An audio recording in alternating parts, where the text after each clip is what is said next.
Okay, my friends, we are on episode 22 of Beezy's Stream of Consciousness podcast, and I am your humble host, Beezy, of whom many songs and plays have been written over the years. Coming to you from Starbase One studio through the technical expertise of Audacity, the distributive prowess of Podbean, and the musical interludes by Soundroll.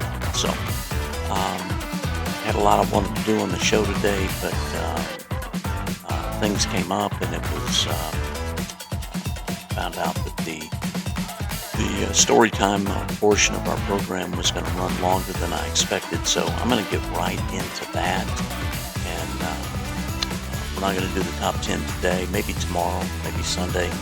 We will do it this weekend, but we're not going to do it tonight. So we're going to get right into Cloaks and Barbs, so stick around. Okay, here we go with Chapter 12 of Cloaks and Barbs. If you have not been keeping up and you'd like to, please refer back to previous podcast episodes. They've been doing every chapter in sequence, so just go back and this is number 22. We're on this is chapter 12, so you go all the way back to probably episode 9 or 10, and you can start getting caught up. So maybe a couple episodes before that, because we did have a prologue and an introduction and so forth. So, but let's get started on chapter 12 of Cloaks and Barbs tonight. All right, chapter 12, U-534. The current is drawing us out into the middle of the channel, Kuiper. Quartermaster's mate Gunther Haas said softly. He pointed to a place on the chart labeled Der Boden der Kliffen, Three Cliffs Bay, and dragged his finger towards the center of the Bristol Channel. We were here when we went silent. Now, accounting for current and drift, we should be here, nearly one full kilometer to seaward. The current here is quite strong. Von Kuiper's brow creased, and he shook his head back and forth. I thought we came in at low tide, he protested. How can we be drifting out to seaward now? Did you not tell me when we set course for this place that morning would bring high tide? Indeed, I did, sir, and so it has. We were talking about two different things here. The tide is raising and lowering of the water level caused by our moon's gravity on the seas. It has nothing to do with the current, which is the directional flow of ocean water at a given depth. Just below the surface here is a rather robust current that flows in from the Celtic Sea. According to my charts, it loops around from the far end of the channel and comes out again. It is this current that has us moving slowly, to be sure, but nevertheless moving seaward. You say it is below the surface, Von Kuiper asked, mildly miffed that he was being lectured by a petty officer, and even more miffed that he had forgotten the difference between tide and current. He had been on duty too long without sleep. What of the Americans? Won't it push him right along with us? 9, Haas reported with a slight grin. The current diminishes at about 10 meters from the surface and disappears altogether at 8. The American boat will feel its drag, of course, but it will be nothing compared to what we're feeling. My instruments show that we are moving out at nearly 2 knots. Excuse me. 2 knots without making noise, Von Kuiper muttered, not trying to let excitement creep into his voice. He had been puzzling over how to extricate his boat from the little bay for over an hour, and he had been growing progressively more despondent with each passing minute. Now he was moving at essentially half of U-534's rated underwater speed and without the corresponding noise of propellers and motors. Interesting. This current of yours, how far out will it take us? As the water deepens, it will lose some of its energy, Haas said. I should think that... Now, just a moment. It must be an incredible current to move nearly 1,200 deadweight tons at 2 knots, Von Kuiper interrupted suddenly. This sounds too good to be true, Haas. Are you sure of this? Show me your logs. Haas produced his dead reckoning trace as well as his nautical chart. Both were liberally scrawled with notations of the U-boat's movements since they had entered the channel. Von Kuiper studied them for several silent minutes as he mentally compared them with his own memories of their maneuvering. While his charts were being scrutinized, Haas could hear the drip of condensation that had collected on the surfaces of every pipe-fitting gauge and dial all over the hot, humid control room.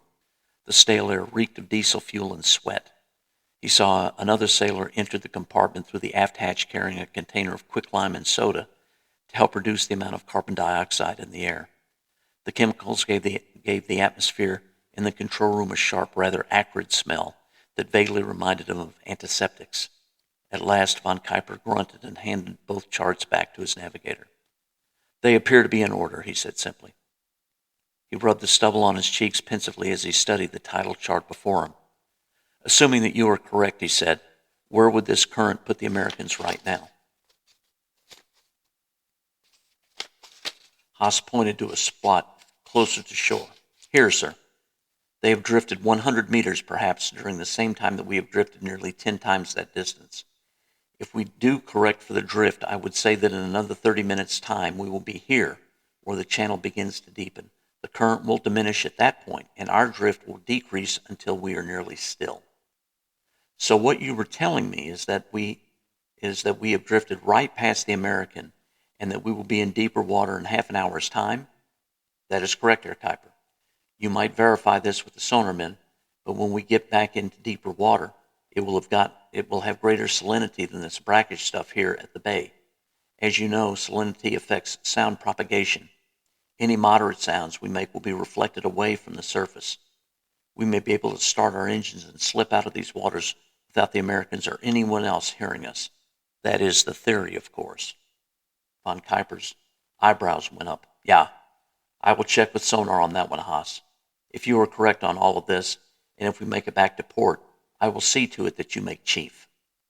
Haas started to smile, but he froze when he saw a figure entering the control compartment through the forward hatch. It was Hipper, and he was wearing a blood-stained surgical gown and gloves. He looked sweaty, haggard, and exhausted. Von Kuiper rushed over to him. "The Captain," he said anxiously. "How is he?" Hipper stripped off his gloves and began untying his surgical gown. "He will live," he said softly as he leaned tiredly against the bulkhead. His face was bathed in perspiration and his uniform tunic was soaked through. His shoulder is wrecked and there is nerve damage from the sharpshooter's bullet. It hit his right scapula nearly dead center and shattered it in several pieces, one of which nicked the subscapular artery, the one that supplies the arm with most of its blood. "That is why there was so much of the stuff up in the conning tower," Von Kuiper said with a nod. He shuddered as he thought of all the blood still staining the tiny compartment above his head. He made a mental note to have someone swab it up. "Yeah, a few minutes more and the man would have bled to death." He sighed and shook his eyes. "I'm no surgeon, mind you, and the work was not pretty, but I was able to repair the damage to the blood vessel so we can now replace what he has lost. I'm giving a whole unit of blood right now, and I'll probably give him another as soon as he is able to take it." "What of the arm? Will he be able to use it when he recovers?"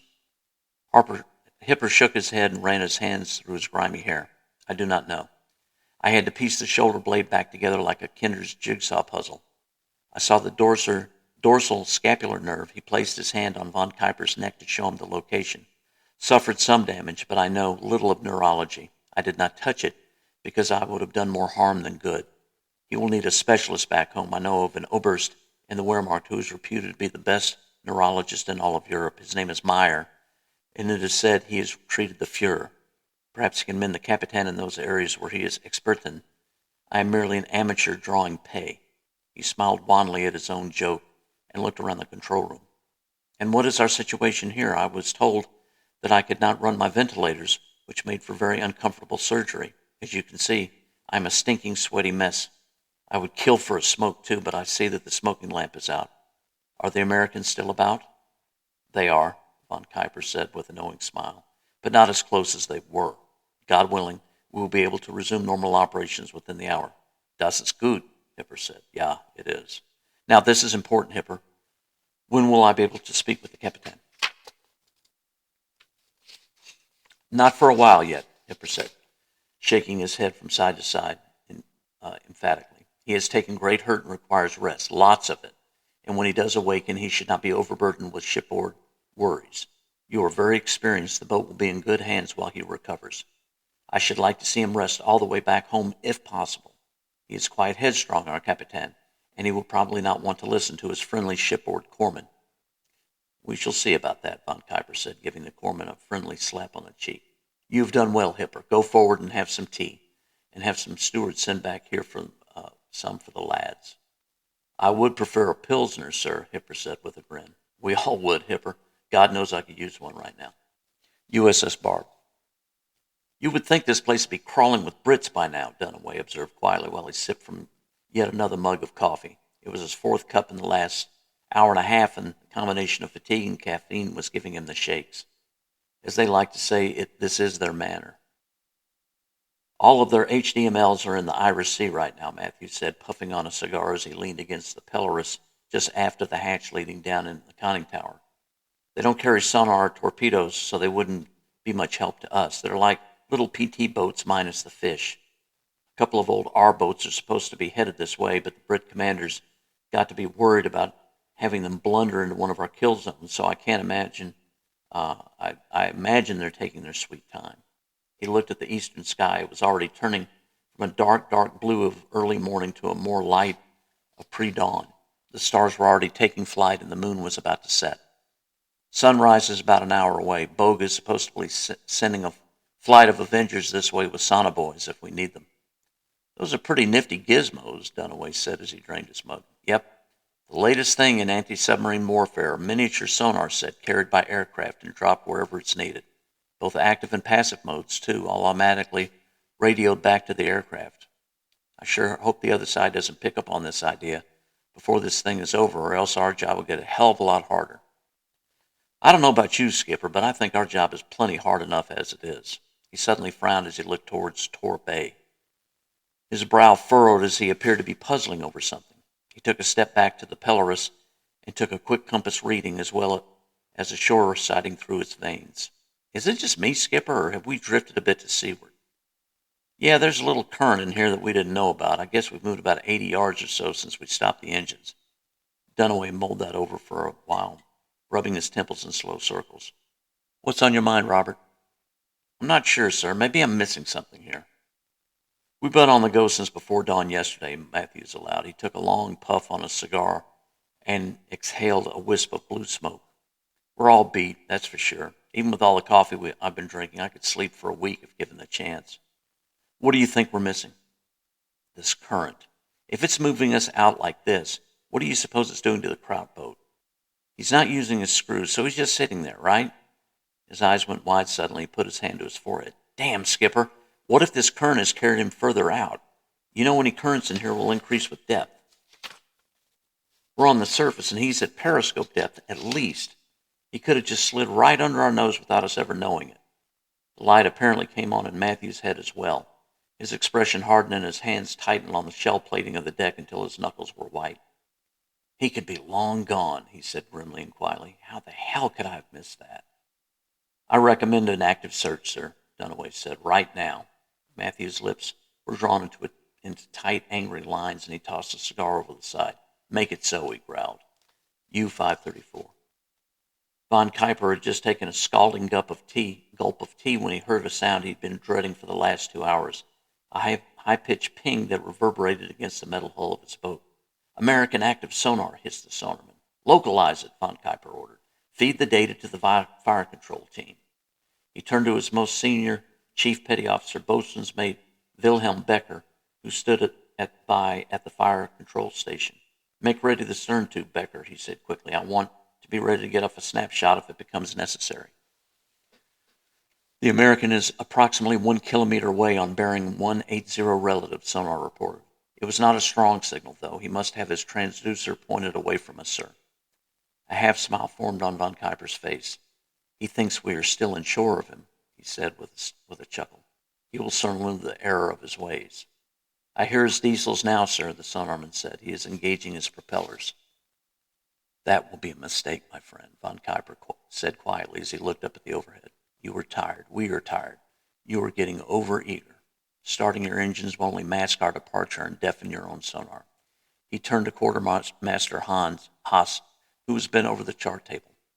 Set the best course out of here, Haas, and make it quick. The American will soon learn of his mistake, and I want to be as far away as possible when he corrects it. Haas's response was immediate, as he had been plotting a rough course out of the channel for the last 15 minutes. Recommend course 225 true, sir, he said as he danced his dividers over the chart and checked his figures with a circular slide rule. That will take us out of the Bristol Channel and into the Celtic Sea proper. Von Kuiper nodded. Very well. Helm, set new course of 225 true. Engage motors and make revolutions for 2 knots. Quietly, gentlemen, quietly. What is the depth under the keel? 110 meters and increasing, sir, replied the diving officer. We are nearing the middle channel of these waters. Excellent. Make your depth 50 meters slowly now, using only the planes. Do not vent the diving tanks until ordered. Let us stay as silent as we can. Aye, sir. They heard the whirring of electric drive motors being engaged aft in the maneuvering room, and the deck tilted slightly forward as they changed depth. Von Kuiper grimaced with every pop of the hull as the boat slowly went deeper, and he noticed with alarm that the American sonar pings were growing louder. The American is turning now, the sonarman reported while he listened to his headphones with his eyes tightly shut in concentration. He is still pinging, however, and the pings are approaching detection values. Sir, my depth is 50 meters, the diving officer said, maintaining depth with planes only for the moment. But be advised that I will have to vent soon to keep her here. She's fighting me. Understood, Von Kuiper replied. What is the American speed? Blade count indicates turns for 10 knots, sonar said. Von Kuiper did some quick mental arithmetic and tugged nervously at his ear. Becker, he said, do you have a firing solution on the American? Solution is set, Becker answered. Stern tube ready to fire. The American is directly astern, sonar put in, bearing 180 relative. Becker, set gyro angle for 0, depth 5 meters and speed 40 knots, Von Kuiper said, rubbing his hands together anxiously. Becker fed the information into the fire control panel and nodded. Aft, in the stern torpedo room, young sailors wearing only sweat-stained skivvies made the appropriate adjustments to the torpedo sitting in the tube.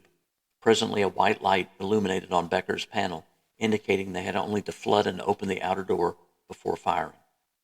Torpedo is ready with new settings and standing by, sir, he said. Runtime will be 11 seconds. Depth under the keel? 160 meters and still falling away, sir, said the diving officer. I'm having difficulty maintaining this depth without blowing ballast. Patience, Von Kuiper said softly, as much to himself as to his diving officer. He was sweating profusely now, and it was stinging his eyes. He blinked them clear. Patience. Sir, if the American doesn't have us now, he will any minute, sonar warned. Solution? Von Kuiper asked again. Set. Flood tube and open outer door. Becker flipped 2 toggle switches and the torpedoman aft manually vented the tube to the sea and cranked a wheel that opened the outer door. Tube ready, sir, Becker said as soon as the appropriate status lights showed white on his board. Von Kuiper wiped his sweaty palms on his trousers and looked squarely at his boatswain. Match bearings and fire, he said.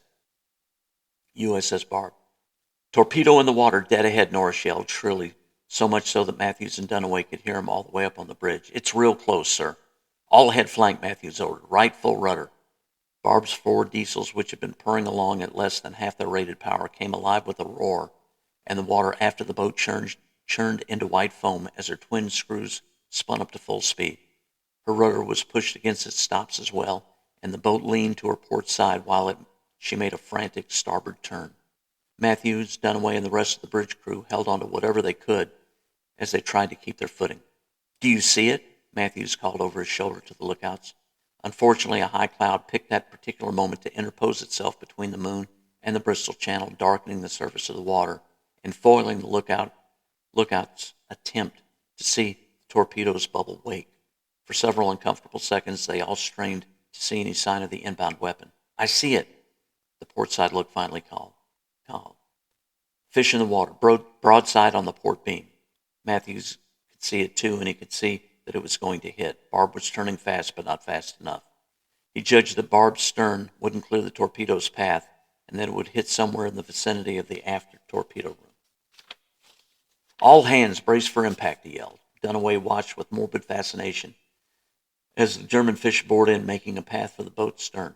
Miss, you bastard, he said between clenched teeth. When it became apparent it would miss, he grabbed Matthews and pulled him down behind the bridge shell plating. He hoped that the resulting explosion wouldn't tear the lookouts apart as they bravely stood exposed on the periscope shears. He closed his eyes and waited for the inevitable boom. Clonk. U-534. I heard an impact, sir, the sonarman reported sheepishly, but I didn't hear an explosion. Von Kuiper's eyes went wide and he whirled around to face Becker. What the devil happened? He thundered at his boatswain. Becker, his face ashen, shrugged helplessly. A dud, sir, he explained weakly. Perhaps the shelling earlier. Take us deep, Von Kuiper ordered angrily. Make your depth 150 meters, right 10 degrees rudder, all ahead 2/3. He slammed his fist on the chart table, scattering Haas's charts and logs and making the navigator jump. Verdammt, he raged. We had him in our hands. The control room was filled with the sounds of air rushing out of the ballast tanks and the hull popping as the boat went deeper. The deck tilted a bit, and after a minute or two righted itself as the diving officer leveled off the descent. Sir, he reported, my depth is now 150 meters. Very well, Von Kuiper replied as he struggled to regain his composure. You are the commanding officer for now, he silently reproached himself. Start acting like one. Helm, steer 225. Let's get back on course, make turns for 2 knots, maintain quiet boat routine. Sonar, what is the American doing now? Nothing, sir. He is still on the surface. His engines are idling, but his propellers have stopped. Von Kuiper's eyebrows went up. He's not pursuing us, eh? He said quietly. I cannot imagine why. Still, das ist gut. If he's tired of the chase, then so be it. Haas, he said with a note of triumph in his voice, set a course for home. Let's get the devil out of these British waters. USS Barb. Which of us is living right, Skipper? Dunaway asked as he examined the damage to Barb's portside stern hull plating. He was standing with his captain, Lieutenant Gray, and Chief O'Brien on the extreme aft end of Barb's deck, shining flashlights over the stern of the boat. Matthews had disengaged the screws on the chance that there could be damage to Barb's delicate stern or her propeller seals. It turned out that the damage seemed to be no more than a large dent in the middle of the hull plate just above the boat's port side propeller bracket. As for the torpedo, it apparently shattered upon hitting Barb's hull, and the pieces sank harmlessly. Well, it must be you, Robert, replied Matthews, because all I can think about is putting my hands around that kraut skipper's neck and wringing it good. That's got to be a sin in somebody's book. No leaks in the aft torpedo room, sir, Gray reported. The maneuvering room is dry, too, so the seals are okay. Of course, something might give when we dive. I don't think so, Mr. Gray, O'Brien said. That's just a little old whiskey dent there, smack dab in the middle of a plate. None of the rivets has popped. I think she'll hold just fine. I agree, Dunaway concurred. Now, I'm not so sure about that torpedo, though. It must have been one of those old surplus fish that hit us square on like that and not blow. The rest of the men caught the joke and laughed. The relieved laugh of men who, upon facing death, learn that they have been reprieved and will live to fight another day. News of the German dud torpedo had naturally spread throughout the crew, and the men of Barb were pleased to know that theirs wasn't the only navy in the world to be sent into battle with defective weapons. Okay, so it looks like we're shipshape, Matthews pronounced. So we're back in the hunt, sir? Dunaway asked. The captain looked east at the lightning sky for several moments before answering. No, Mr. Dunaway, he said quietly and thoughtfully. Our friend is out in deep water by now, which makes him somebody else's problem. Bogue's Avengers will be here shortly. We'll leave the crowd to them and our other boats. We need to get back to our kill zone, and our men need to eat and rest. Let's head back to our patrol area. Chief, get below and have somebody watch the bulkheads in the aft torpedo room and the shaft seals are maneuvering, just to be sure. Mr. Gray, let's get the old girl back underway. O'Brien and Gray turned and went forward towards the conning tower, but Dunaway lingered with his captain, waiting for the others to be out of earshot. So, he said casually, as he could without sounding accusatory, we're letting him go, sir? Matthews sighed, knowing that this was coming. I know what you're thinking, he said, and you're right. We've chased this guy from Dover to Wales, and the men deserve to see that he gets his just desserts. Well, right or wrong, fair or unfair, it doesn't work that way. I violated orders to chase him this far, and we've been away from our assigned area for nearly a day. Sinclair and the Brit Defense Ministry are counting on us to be there in our proper spot. Oh, sure. I suppose I could radio the old man and get permission to continue the hunt. And if it was just us out here, he'd probably let us do it. But we're not alone, and I know what Jones will say. So do you. God knows how much I'd like to send that crowd to the bottom. But we've got boats all over the place, not to mention Bogue and Block Island further out. Somebody will get this guy, and who knows, once we get back on station, it just might be us. If Jerry survives the gauntlet, he'll have to come through our area, assuming he doesn't take the long way home. I hear you, Skipper Dunaway said, but I'd sure like to paint his swastika on our conning tower. I know the men would. Matthews clapped him on the shoulder, and they started walking back up the deck. Beneath their feet, Barb's diesels rumbled, and dark smoke billowed out of the exhaust. The boat shook slightly and began gliding forward. Off to starboard, the Welsh coastline with its limestone cliffs and beech trees started to recede as they steamed into deeper water. Ahead, they could see the mouth of the Bristol Channel and the Celtic Sea beyond. In the east, the first rays of dawn were creeping over the horizon, and the sky was lightening. Nobody wants that more than I do, he said. Come on, let me buy you some breakfast. Santiago 4. It was well past dawn, and a model tan and green British Army 6x6 troop carrier sat in front of the hut, waiting to take the French and British operators to Swansea for reassignment. A black standard sedan bearing the RAF roundel on its doors sat idling behind the truck. A white carry-all ambulance with red crosses painted conspicuously on its sides stood by as well. Soldiers wearing the black berets of the King's Regiment Liverpool were helping the British and French women load their haversacks and other paraphernalia into the canvas-covered bed of the truck, while Hawthorne and Barbara watched from the front garden. White-liveried corpsmen were bearing sheet-covered litters out of the front door of the hut and loading them onto the ambulance. The surviving American operators, Thelma and Hattie, sat off to one side with their belongings piled nearby, while their counterparts came up in ones and twos to exchange hugs, tears, and farewells. The mood was decidedly somber. Presently, another RAF officer emerged from the hut, followed by two enlisted airmen, both bearing heavy boxes of ammunition. Right, lads, he said. Just put those in my motor, if you please. He crossed the garden and addressed Hawthorne. Ah, Nigel, he said. Those two are the last of your code machines, so there's nothing else classified in the operations center now. The Army chaps will see to security matters here now, and the MI5 mob will be along shortly. Group Captain Sir Lionel Mallory, RAF KCB, was the short, friendly, and energetic commanding officer of Santiago 3. His thick hair had gone permanently gray years before, but his razor-thin mustache was still jet black, and it was often turned up in a smile, revealing a mouthful of perfect white teeth.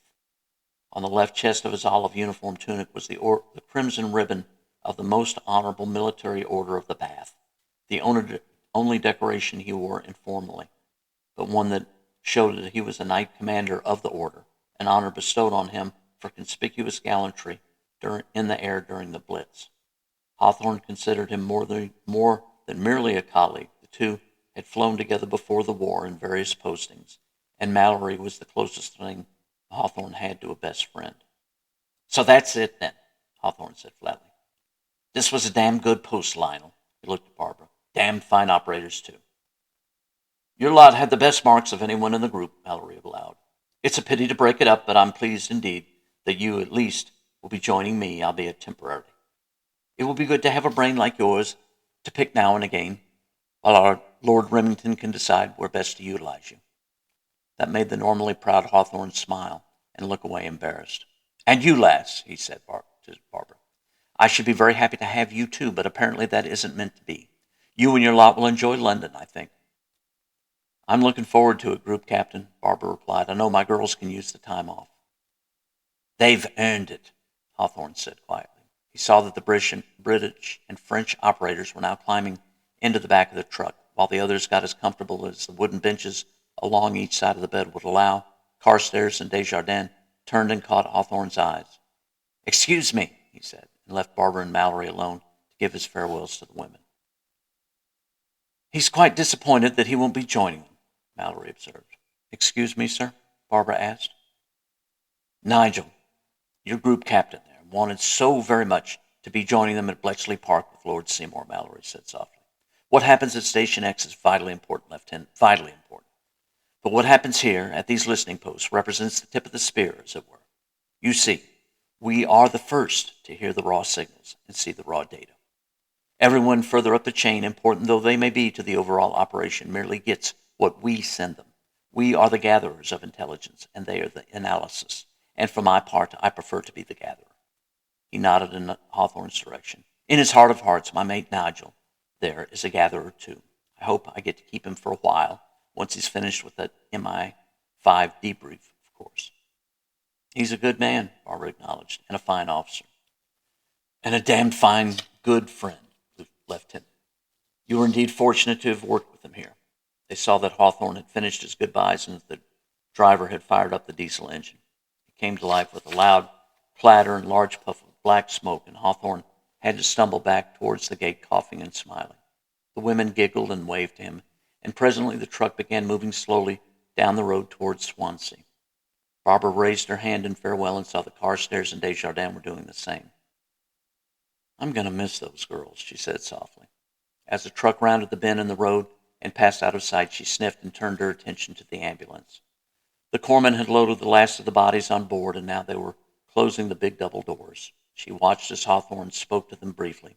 Soon thereafter, they climbed into the vehicle, and it slowly began rolling down the road. In moments, it too was gone. She observed him as he stood rooted in the middle of the roadway like a parent whose children had left for school, silently watching the vehicles vanish into the distance. Thelma and Hattie, moved by pity, joined him on the road and put their arms around him and tried to comfort him. Look at the poor bloke, Mallory said sadly. Those girls were like his very own, you know. Yes, sir, being one of them, I know. A corporal came out of the hut and called to Mallory, who turned and disappeared inside. Barbara took her cue and walked over to join her operators and Hawthorne. The man's face was streaked with tears, and the women were openly weeping. Thelma turned and buried her face in Barbara's shoulder. What's going to happen to us now, Barb? She asked as she sobbed. We're going to London, she said. We're going to have a little holiday, and then we're going to go back to work. I want to go home, Thelma said miserably. I want to go back to Atlanta. I want to see Mom and Dad again. You will, honey, Barbara soothed. You will, just not right now. You'll get a chance to relax and unwind for a bit. In London? Thelma looked up at Hawthorne. What about you, Group Captain? Will you be coming with us? Nay, lass, Hawthorne said with a kindly smile. I'll be going up the road to work with Group Captain Mallory, I will. You'll love London, though. It's the best city in the whole of England, it is. Spent some of the best years of me life there. What will we be doing there? Hattie said as she wiped her eyes.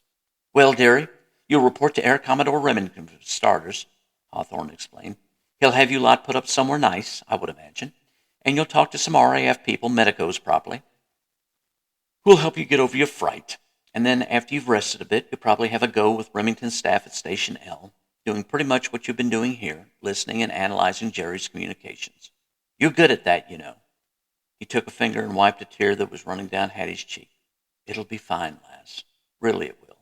Hattie looked at Barbara, who nodded. If you like visiting Swansea on Liberty, she said with a smile, then you'll love London. What about this Remington? Thelma asked. Is he okay? Sir Charles is a dear friend of mine, Hawthorne said earnestly. He's the one we send all of our intercepts to, so he's familiar with your work. He asked for you three personally, so I'm counting on each and every one of you to do your very best for him. All three women immediately stood up a little straighter, and the two junior officers wiped their faces and cleared their throats. That's better, lassies, Hawthorne said. No more tears now. We're at war, and in wars people die, and sometimes those people are very dear to us. That's tough, but that's the way it is. He sighed heavily. Right. Now, do me proud when you get to London. Take your rest, listen to the doctors, and then do a good job for Sir Charles. Yes, sir, they all said together, bobbing their heads. That's me girls, he said, and his face broke into a broad smile. The sound of automobiles approaching made them turn and look back up the road. Two sleek black sedans rounded the bend and presently pulled up to the gate in front of Mallory's Standard. Barbara had never seen their like before. They were long, wide, and rounded with dark, almost black windows. The lead car had an elongated rear passenger compartment, much like a limousine. The back doors on both cars opened and two men in suits emerged. They were both tall, with red hair and ice blue eyes. Group Captain Hawthorne, said the first, extending his hand. I'm Special Agent Alistair McCall, MI5, and this is my associate, Special Agent David Osborne. While he shook Hawthorne's hand, he looked at the Americans. And which one is Lieutenant Barbara Moore? I am, sir, Barbara said, stepping forward. Brilliant, he said. Lieutenant, you will ride with me. Group Captain, you and the two ensigns here will ride with Agent Osborne. We'll debrief you en route. Right. Let's get moving. Without another word, Osborne hustled Hawthorne, Thelma, and Hattie into the second sedan. The driver waited No time in loading their gear into the boot, and then he jumped back in. He immediately put the car into gear and pulled back onto the road where he sped away, leaving Barbara coughing in a cloud of dust. She looked sharply at McCall, who was holding the back door of his sedan open. "What's going on, sir?" she asked with growing distrust. "Why am I being separated from the others?" "Get in, Lieutenant," McCall said pleasantly yet firmly. "You'll find out en route." He slowly climbed into the offered door and found the interior of the sedan richly appointed in 2 rows of leather seats facing each other. There appeared to be some sort of radio and telephone gear built into the panel separating the passenger compartment from the front seat. The interior smelled of leather, pipe tobacco, and fresh coffee.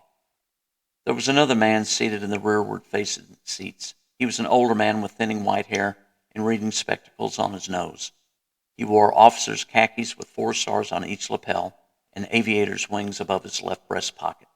There was a long wooden pipe between his teeth, and he was pulling slowly at it. He had a stack of manila folders bordered with various colors of tape on the seat next to him, and he was reading one with a purple border.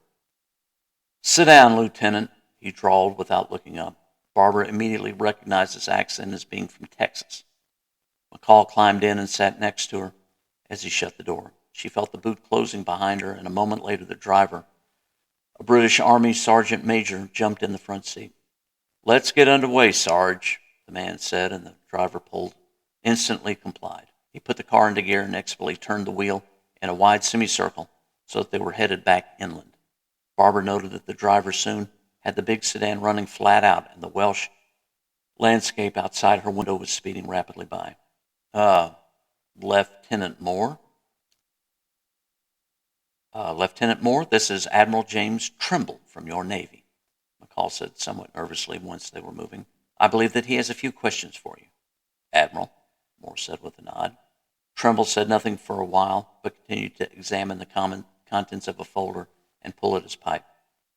"You still drink coffee, Lieutenant?" he finally asked. "Or have those people over there corrupted you into drinking tea?" When he said tea, it came out of his mouth as tay, and he said it like one would say a swear word. For the first time, Barbara saw him look over his reading spectacles at her and fix her with a glare from his gray-blue eyes. "No, sir," Barbara replied, trying not to smile. "I still drink good, strong Navy brew when I can get it." "Well, you're going to get some," he growled. "McCall, pour the woman a cup. Now, you don't want to take any cream or any of the faggy shit in it, do you, Lieutenant?" "No, sir," she replied, and she finally allowed herself to smile. "I don't take any faggy shit in my coffee. Just strong and black, if you please, sir." Beside her, McCall had started to reach into a compartment in the paneling between the seats, but he froze when he heard her speak profanity. "That's good, Lieutenant," said the Admiral with a raspy chuckle and an amused grunt. "That's real good. I think I'm going to like you." He reached his hand across the compartment. "Jimmy Trimble," he said, "USN and SOB." Barbara took his hand and gave it a good squeeze and shake.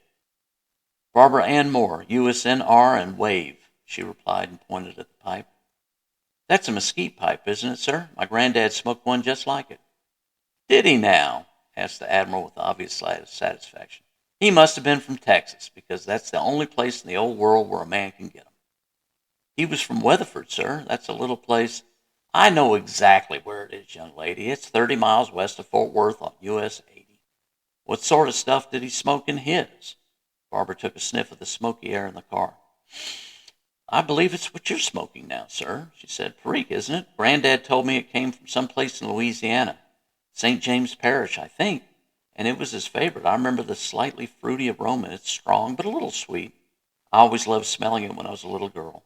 Smelling it here reminds me of him." The old man's eyes sparkled. "Well, well, well," he said. "I found me a kindred spirit here in the ass end of jolly old England. Well, I declare, who would have thunk it?" "Who would indeed, sir?" Barbara said as she took a steaming mug from McCall, who had busied himself with a vacuum flask while the two Americans were visiting. "Thank you, Agent McCall." She took a sip and settled back in her seat. She sunk so deeply into the leather that she felt that she would be swallowed up. "Well, now that we're both here," the Admiral said, "we need to talk about your little encounter last night." He reached into the purple-edged folder and pulled out a series of large photographs, which he handed across to her. "Ugh," she said with a shudder when she saw the images on them. There were several shots of a robed creature with multiple eyes and wrinkled skin. They were not of the best quality and appeared to have been taken surreptitiously and hurriedly. "You've seen that feller before?" he asked. "Oh, yes, sir. He called himself the Prophet, and he killed several people at our listening post back there before Group Captain Hawthorne shot him. We thought he was dead, but he was playing possum," Trimble said. "We know all these things can be killed because the Nazis blew one away, blew his brains all over the papy-hanged screwball Schickelgruber, if you can believe it. But I guess Hawthorne didn't hit nothing vital. Now he's on the run and needs to be stopped post-haste. This is some bad business, Lieutenant, and we don't have a lot of time to screw around." "So he wasn't lying when he said he was working with the Nazis," she breathed. "Oh, yeah, these folks and the Nazis are in bed together, all right," Trimble said, ignoring the fact that he'd been interrupted by a junior officer. "I've heard Hawthorne's preliminary report, but I want to hear from you. Start from the beginning and tell me everything you remember, what this thing looked like, what it said, everything." For the next 30 minutes, Barbara consumed 3 cups of coffee and told Trimble and McCall everything she could remember about their encounter with the Prophet. McCall made notes while Trimble listened in silence. Twice he had to refill and relight his pipe, but he did not interrupt her until she told him of the things that the Prophet said as he lay on the roadway before or after being shot. He seemed particularly interested when she spoke of the orb that the creature had extracted from its midsection. "Yeah," he said when she finished her tale. "That ball thing, that orb, it's significant, all right. That little shit Hitler's got a glass jar with 3 of them on his desk right now." "But what are they?" Barbara asked. Is the Prophet really an alien like he said he was? "Well, he ain't exactly from Amarillo, young lady, I can tell you that." He studied some of the papers in his folders silently for a minute or two before looking up at McCall, who had remained silent for the entire trip thus far. "All right," he said. "I got a lot to think about here now. Well, we needed some breakfast, and I need to make a head call. Find us a place on the way where we can eat, son. We got a long way to go, and I'm not doing it on an empty stomach." "Where are we headed, sir?" Barbara asked as McCall leaned forward to talk to the driver. "Cheshire," Trimble answered simply. "It's up north of here. There's somebody there that we both need to talk to, and besides, it's on our way." "On our way to where, sir?" "Scotland." "Scotland, sir? I thought I was headed for R&R in London." Trimble looked at her over his reading glasses and gave a deep, raspy laugh that sounded like rusty hinges rubbing together. "Not anymore, Lieutenant. Until further notice, you're working for me. I've got an invasion to stop, and it looks like I'm going to need your help."